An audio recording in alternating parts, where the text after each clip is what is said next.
What's up, guys? Welcome back to our channel. As you guys can tell, I'm enjoying this day. We're in Rockledge, Florida, right next to Melbourne, Florida. Our friend from Trash Panda Aquaculture invited us over. He does maintenance only on 2 tanks. He's got a business going on. But he's like, dude, you got to come check out this tank. It's full of meat corals. I said, send me some pictures. The tank looks phenomenal. So here we are. They want me to go inside and check out the tank. I don't want to yet. Seriously, it's nice weather right now. All right, enough with the talk. Let's go inside. Let's go check out the tank, guys. Come on, let's go.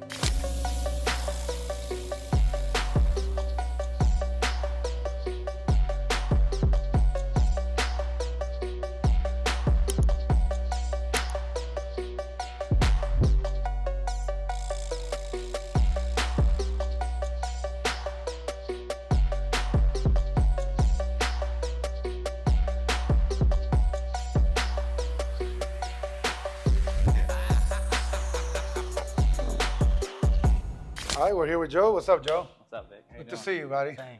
So I know Joe, guys, for over 10 years at least. Your dad used to sell me live rock back in the days. You guys creators and all that stuff. Long time. So you were born into this industry, basically, right? Just a little bit. Just Yeah. a little bit. So you've been doing this for a long time. So anyway, Joe here, he owns a company called Trash Panda.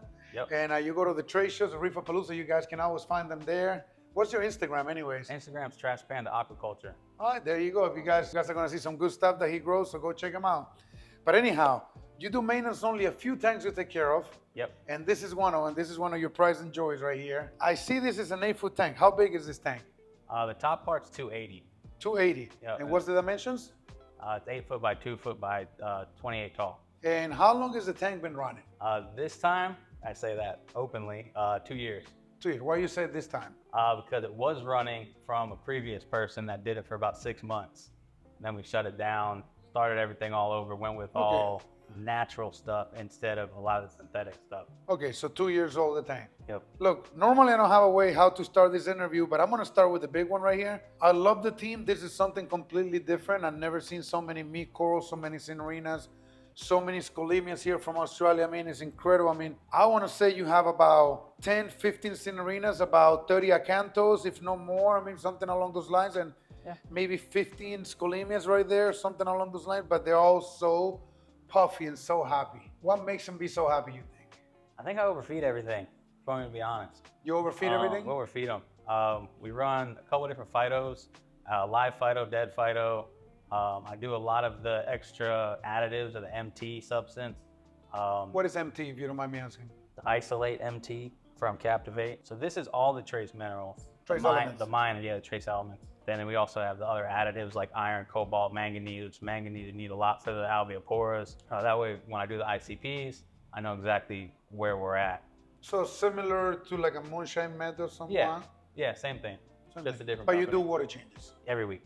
Every week? Just a small one. I think it's about 30 to 40 gallons. And obviously you're very into your parameters, and you say you do ICP tests on this tank.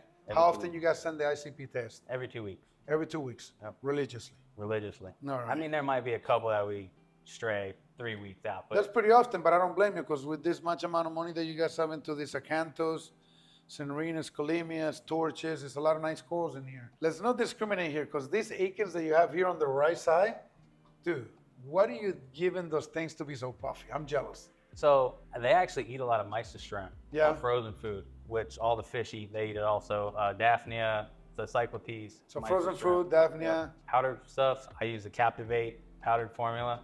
It has no phosphates in it. This tank had a phosphate issue, so I changed something that doesn't have phosphates in it to keep it low and went from there. You've been having good results with it. So far, How bad were the phosphates?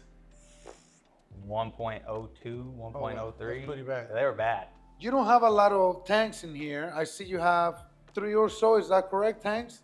Yeah. Normally they tend to pick at some of the Akins, some of the meat corals and cinerinas. You seem to have these 3 guys pretty well trained right now. These 3, yes. I pulled out 6 of them. See, I knew it, guys. If you guys are watching at home, I knew that. I pulled out a hippo. I pulled out a scopus. I pulled out a yellow. I pulled out 2 yellows, not at the same time. And what were they picking at?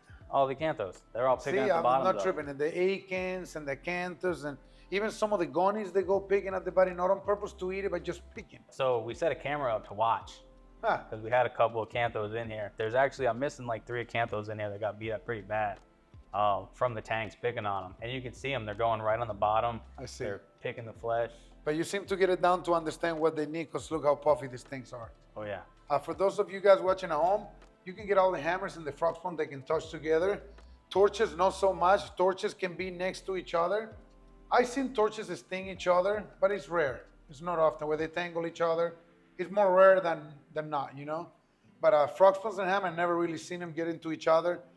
Then you got your beautiful akins that again, guys, these are some of the biggest akins I've ever seen. I mean, you got those things looking like an inch across, some of them. They're you know? puffy. And your torch island here, I mean, you got so many different types. They're so happy too, man. There's one of every type, and yeah, they're most of the time they're pretty happy. And then you got your gonies and alveoporus here, a couple zoas, a couple little softies in between. I keep repeating on my videos. If you notice, this tank looks very clear, right? And one thing you notice is we wanted to appeal our eye at home, but a crystal clear tank doesn't appeal the corals so much because they need those particles floating. So if you're not feeding a lot and you keep your water super clear, then your corals are going to suffer. In my tank in my office, I run no filter sock, no filter pad, protein scheme, I rarely turn it on. Yeah, my glass, I got to constantly be cleaning it, but there's a constant source of food because I feed a lot and I'm not filtering it out by mechanical ways, you know? We were just talking about your fish. You're way better than me at fish. I'm not afraid to admit it. It's never been my specialty fish, you know, seriously. So let's just start with the tanks. You got a Tomini there. Yep.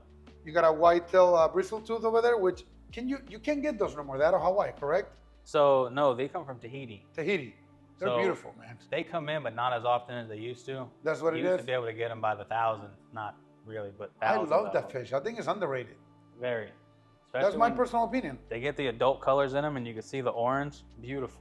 You got the pajama cardinals, Bangui cardinals. What are you running for power heads in here? 40 on this side, 60 over there. Yep.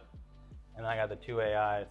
Okay, I two needed a AIs. little more power, but I didn't want to overdo it. Let's talk about your lights. If I'm correct, these are old school hydrolights? Or no? 64s. 64? They're beautiful, man. I love it. The coloration that they just, to me, is one of the best colors with the Kessels that the lights can give you. And to me, these lights, if you remember correctly, they weren't the first, but they were the first one to work well. Let me talk about your maintenance routine. You say water changes every week? Every week. How many gallons do you change? Somewhere between 30 and 40 gallon. Okay, and what salt do you use? Red Sea. Red Sea. Let's talk about calcium, alkalinity, magnesium, phosphates, and nitrates.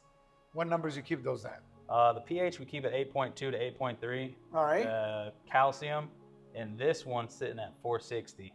460, okay. Yeah, a little on the higher side. Normally I keep it around 440, 450, Okay. but that doesn't hurt at I all. would say no less than 4, no more than 5, you're fine in that Yeah, range. somewhere in that Calcium doesn't seem to affect the corals much. Alkalinity is about 8.6 to 8.8. Perfect. Depending. It swings. And the nitrates are around 8. You don't seem to have any signs of algae. Everything seems to be pretty happy. We were talking about your food already earlier. Anything different that you do with chemicals? You dose iodine? No iodine. You do the trace elements you were do the mentioning trace earlier? elements. All right, so phytogreen. So these are just That's the dead phyto I use. these are the phytos that you use, and this is a core tissue. So there's got to be some trace elements in here, type of thing. Yeah, Just some type of I'm vitamin not familiar they with that. I use. don't use it. So you use Restore, and these are the dead phytos that you use phytogreen. Do you feed algae on the tank Once a week. once a week? Can we go into your filtration area now then? Yeah. You got a big old glass sump in here. Pretty big sump. Yeah. I would say just by looking at it, it's about 75, 80 gallon sump at least. Size-wise, probably it holds 40 gallons. Like running right now, there's 40 gallons of water in it. Okay. And I see you're running an Apex controller Yep. with that dose. And what are you dosing on that dose? So the dose is getting calcium and alkalinity. The other thing I was dosing was cobalt, but I had to stop doing that because it shot up a little teeny bit. Yeah. I was only adding like 2 mLs a day, Dangerous, right? kinda. It was playing a Russian roulette game. That's why I don't dose. Me personally, guys, I'm not afraid to say, I don't know no one methods because everyone has a different way of cooking, I call it in the reefing world, right? Me, I keep it so simple that I'm afraid to try different trace elements because, yeah, they can benefit, but if they can turn the other way real quick as well. Yeah. So you have to be very careful dosing them. So protein skimmer, good old protein skimmer. The ASM, yep, ASM. old school. I turned it off recently. We talked about that earlier. It's off because I want to get the nitrates and phosphates in there a little bit higher than they were. Yeah. Keep the tank a little dirtier because everything's happy that way. It does turn on daily for probably 2-3 hours. As you can tell by the cup, I haven't changed it in a week. I see. It's not pulling a lot of stuff Cool. out. The tank looks very clean, man, to say the least. And then is that a CO2 scrubber there to regulate pH? Yep, CO2 scrubber. Okay, and for return pump, I see you got a I think it's L2. L2 from Ecotech Marine. Yep. They're great pump, man. And you're running a UV sterilizer from Ultraviolet. Yes, sir. Man, those things are great. That's what I use. I see them in everyone's home, and they're popular. Yeah. It's just a great product. And then I see 2 canisters. I want to say one is for carbon and one is for raw phos. Yep. One for phosphate, one to clear, keep the water nice and clear. Underneath this cabinet, there's filter floss back here. Okay, I see. On top inside of the filter, so it's not a filter sock, it's just filter floss. I like it better. So you can just toss it and it just seems to be, I just find that it just cleans the tank a little better. I find that, and I also find that cost-wise, socks don't ever get clean after we use them. They're hard to get cleaned the right way and they clog up and after a while they're just crusty. And Yeah, so it's easier for me to put that in there and worry about changing that out than anything else. And also here on the left side, on this side of the tank, I see you got a cold water stirrer from Ice Cap. Yep, that's my favorite piece of equipment. Are you using that for auto top off? It goes through the auto top up, yeah. So you only put in cold water when you top off water? Yep. Okay, and then you have a Trident here. Is that to test your alkalinity? It tests everything. Well, it tests the alkalinity and stuff like that it's supposed to. I trust it to a point, but I double check it every week just in case. Okay. So far, it's been accurate.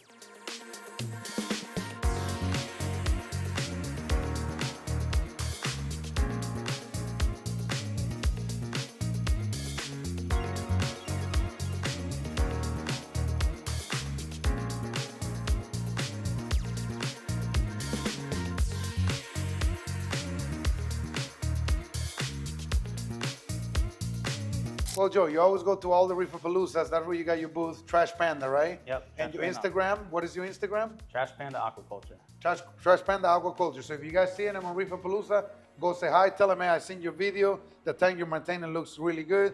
You also have a coral farm. Maybe one day we'll come over and film the farm. Maybe. Also, talking about Reefapalooza, I'm going to be in Reefapalooza in California. If you have a video worth filming, please send us an email. I'll be glad to come over and film the tank. Also, I'm going to be at Reefapalooza, California, September 7th and 8th. For 50 people that mention this video, I'm going to give 50 t-shirts away on Saturday. So come to our booth, say, hey, I watched the video. Victor says you guys are giving away free t-shirts. Come and claim your free t-shirt. So hopefully we'll see you there. Thank you, bro. Thank you. You're doing a phenomenal job with this tank. The homeowner should be very proud of it. You're killing it. The selection of corals looks insane. If you guys enjoy it, please give us a thumbs up. Subscribe to the channel. If you want to know more about videos, hit the notification bell. We'll see you guys on the next episode. See you guys.